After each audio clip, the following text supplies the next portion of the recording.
Where's the change I paid for? The Strategy Bites Ask Me Anything. You recognize that something within your business needs to change. Make sure that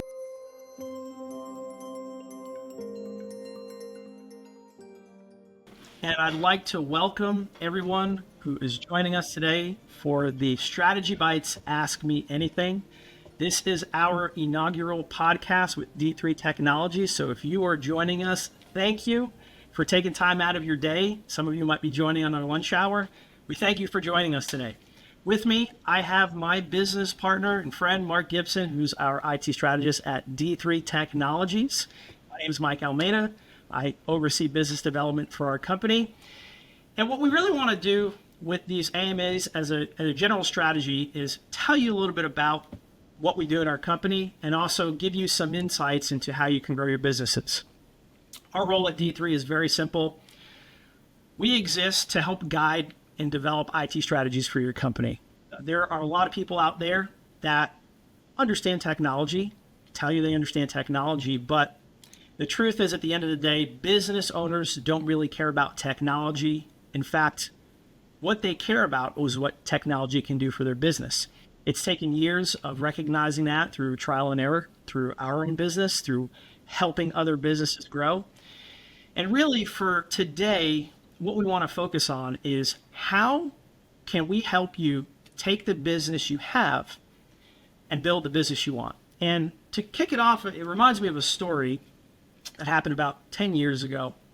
I was working for a large company, multi-billion-dollar company in an organization. And we were in the process of trying to build a strategy and really a set of tactics to help solve a regulatory requirement. And up to this point, it had been very manual in nature. And we realized it was cumbersome. It was hard to get the right people to address the topics as they need to. So once we developed that process, we decided to say, hey, you know what? Let's go ahead and figure out a way to automate this. How can we go about taking this problem and actually putting it in a way where technology will help us do that? And so we put together a budget, we built business requirements, and we found a solution. The technology solution was absolutely great. It said it had promises of taking this habitual process that we were doing that was historically manual in nature and automating it. And since it was a compliance burden, we're really excited about it. So we purchased the technology, we worked with our project manager, we worked with the vendor, we put the solution in place. And after about 90 days, give or take, what I started to recognize, and more importantly, the leaders I reported to started to recognize, is a lot of the problems were still occurring. And it really appeared that our organization probably adopted about 20% of all the features that were promised in this technology. And so we were left with the question, and I was left with the question, which I went to my vendor and said, hey man, where's the change I paid for? And so with that question, Mark, where's the change I paid for? What happened in that scenario? You know, Mike, I'm excited to get the series kicked off, right? And what a good place to start. It's a common question from small business owners that have gotten over the years.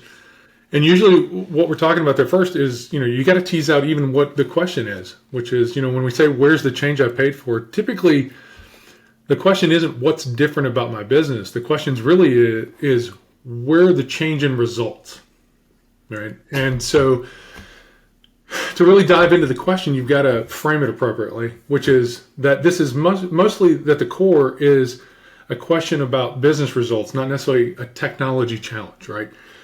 When somebody's talking about, the change that they paid for, it's not so much that the technology is failing. It's probably doing exactly what it was configured for, but they were looking for a change in business results. And business results are usually going to come from changing how you operate, not necessarily from buying tools with a set of features, right? And so when we think about that role of technology, typically it's expected to be able to remove obstacles for us or expand our capabilities, right? There's some business activity that you're you're taking, whether you're accepting payments, delivering your service, going to market, there's something that you do that is driving a business result. What you're hoping for when you purchase the technology or invest in it is that technology is going to enhance those capabilities. But what it does is it enhances the ability to operate, but it doesn't change how you operate. So the challenge is really mostly about fit, which is kind of where most of life is, right?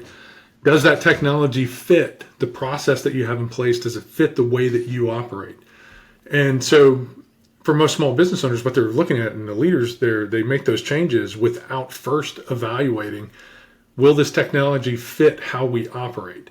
And for most people, that's because that how we operate is a process, right? But it's not really defined. It might be institutional, but it varies a little bit from one person to the next, depending on how they're doing it.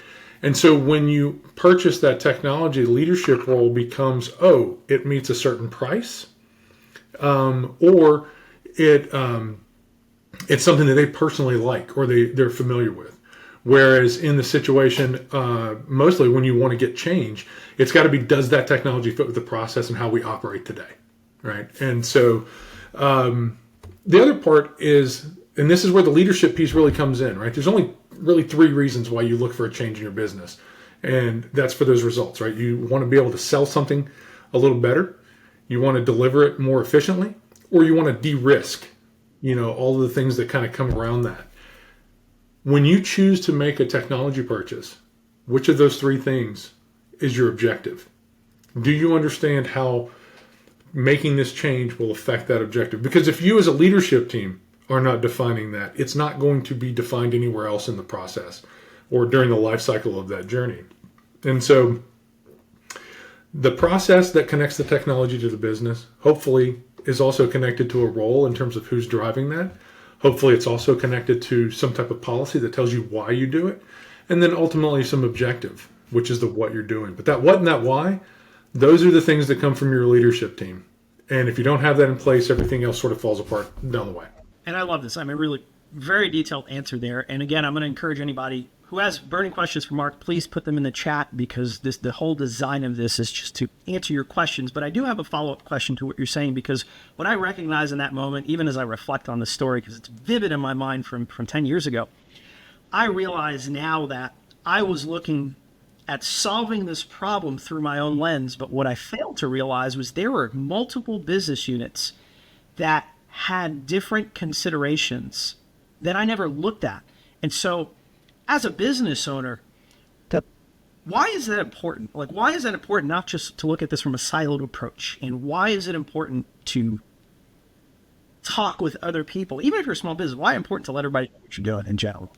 Well, if you don't have that defined within the business, if there's not a central process, there's not a single vision for people to kind of look at and see what they're doing there, they're going to try to solve challenges that come to them in the moment through their own perspective. They have nothing else to shape that against. And so when you do that, it's going to vary based on how familiar is that person with the tool, what does that person like about the tool, maybe even what is the problem they're trying to solve. None of that is consistent for your team as you're doing that. And so, what you end up with is a tool that gets sort of implemented based on individual use cases, as opposed to from a central vision. And that's where you end up with this adoption rate that you're talking about, right? Because people will ultimately think again about the role of the technology. It's not about changing how you operate. The technology itself is just about extending your capacity to do it. And when you don't have a single vision for how you operate, you end up then, people just fall back into their old habits. What they do is they learn how to change the button clicks within the new software to do it the way they always did it before, as opposed to simply learning, here's the process we have set up for our business as we go forward. And it's so funny because I even think about this now. I remember vividly, I had a budget and the leader's like, hey, I don't care what you do, just solve this problem, right? But then once the technology went in place, he had problems with it. And I mean, Mark, do you, in your experience, what happens when leaders aren't involved in those type of decision making? Well, it goes back to what I was just talking about, right? There's no real change in the business.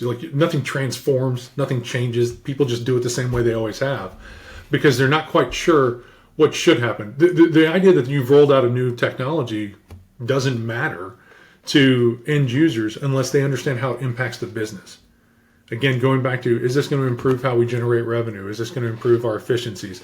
Will this help us address some risk? If that message has not been identified and articulated in some way by the leadership team, all they know is I'm just making a change. Gosh, now I got to learn how to do a new software. It presents no value to me as an organization, or excuse me, as an individual.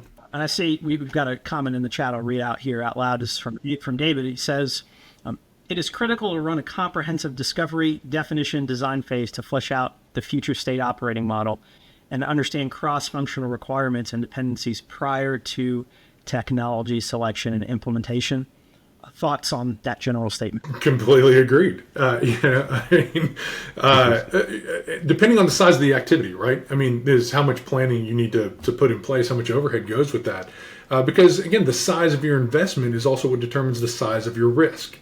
If I'm making $1,000 investment, okay, sure. If I'm making $100,000 investment, then I want to put more planning on because I have a bigger risk for that. But I'm also expecting my payoff to be better, right? By the size of that investment. So, it's the part of what David's kind of touching on there and commenting on as well is how many different people are going to be the users and the consumers of this change and this technology as well. That's all going to play a part in that type of thing.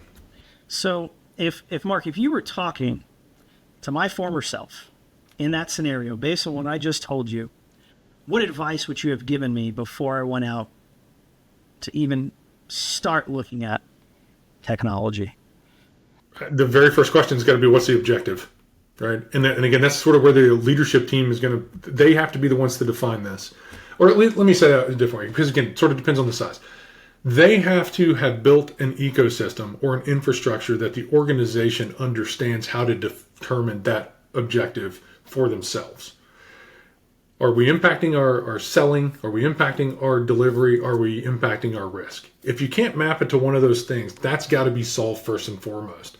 Then once you understand that, then you understand the how you're doing it.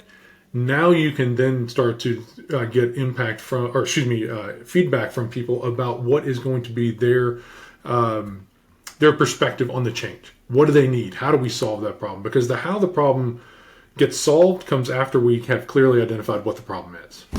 So I've heard you say a few times now, this concept of sell, of do, and of risk. Where does that start? Like in an organization, if I'm a small business owner, who's responsible for figuring out the answer to those questions? Again, that's business results, right?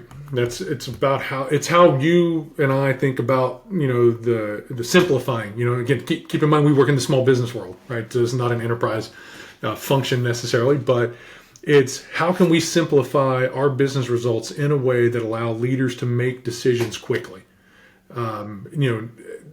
The concept of selling, doing, and de-risking. It's really the only key three functions within the business. So how do we map back all of our decisions to one of those categories? And then how do we measure the business performance? Because again, going back to where's the change I paid for, typically the change is the question of which one of those things is now different after the fact, right? We do a project that takes 3 months. We're going to give it a little bit of runtime. And what our expectations are is that one of those three, at least one of those three things has changed in some way meaningful or it's changed in a way that's commensurate with the size of the change we made in one of those three areas. But if you're not measuring any of those things, it's tough to project it. It's tough to get a baseline, that kind of thing. One of the common questions I always get is when you go to somebody who has to do something, and this was a compliance requirement when I think about it, I said, hey, we're doing this. You're going to use this technology. And the first question I get, why do we have to do it this way now? Why can't I do it the way that I used to do it? Why do you think that happens oftentimes in business? Well, that's another, again, this is sort of part of, that's a symptom, I guess, or a reflection of how engaged that end user is typically in the overall business outcomes to begin with. When they ask that question, it's because they only have the perspective of what they do each day. And that change in technology is a disruption to what they do every day, but they aren't understanding how what they do every day connects back to the larger measurements of success for the business. So looking at everything, like a big picture, Mark, what I've heard so far, is you really have to have a holistic approach. You have to understand, do a lot of discovery, make sure you've got the right people, the right seats at the table, everybody understanding the problem, having leadership engagement in doing this. So Mark, my really final question to you is, what's the fix here? After everything we've talked about, going back to that question of where's the change I paid for, what are some quick hitters, or what are some key points that somebody can take away from what we've discussed today and immediately go and apply to their business to help them start to go in that right direction? Yeah, so I think first and foremost, to frame my answer again, it's about the idea that a business challenge requires a business solution. And so it's an operational question, one that is about how we behave, not necessarily which technology we use. And so when you are going into this process and you recognize that something within your business needs to change, make sure that's clearly identified about what's changing, and then also make sure that you understand that you've diagnosed whatever the challenge is. Is it a limitation in terms of capacity? Is it an efficiency question? Is it, hey, we need to be able to do this to adapt to the market and we just can't? So we've got to find a technology that will help us do that. Make sure there's a clear identification of the problem and how that impacts the business. And that's really going to start with the leadership team. That's the objective part. Once you've got the objective part, you've got to understand how we do it today. Then when you understand how we do it today, how's that going to change based on the acquisition or purchase of a new technology? And if you start there, that's the quick piece. Because if you aren't used to doing those kinds of things as an organization, it'll be really hard to do something more advanced than that, right? This is, exercising the process and discussion and decision muscles are something that every organization should do, but a lot of them kind of skip past that. And it's mostly because a lot of small business leaders are working, in the business and not on the business, right? And so urgent tends to crowd out the important, and so you just make sort of decisions of convenience, but those don't work out well long-term for the business. I really appreciate that. And I just want to say, Mark, thanks for diving in on this topic, and everybody who's asked questions and who's participated, really appreciate it. So as we wrap up here today, we hope that we've delivered value. We hope that you've taken this knowledge and taken those last pieces, especially as Mark said, and figuring out ways that you can apply it to your business. As I stated earlier, this is an ongoing series, so if you'd like to continue to join us on Strategy Bites, we will broadcast live on the last Friday of every month at noon Eastern Time. So if you just follow us on LinkedIn, or you like and subscribe us on YouTube, that's one quick way for you to stay in touch whenever we go live. Or if you really found this valuable and you'd like for us to let you know when we're doing these things, you can send an email to ama@d3tech.com, which I'll put in the chat. And feel free to send any additional questions you might have that maybe we didn't get to today, you might think of later. Or if you just want more information about what we're doing, maybe even the next topic, we'll provide that to you too. But with that being said, Mark, thank you so much for your time. For everybody who participated, thank you for joining us live, and we will see you again next month. All right. Thanks, guys. Take care, guys.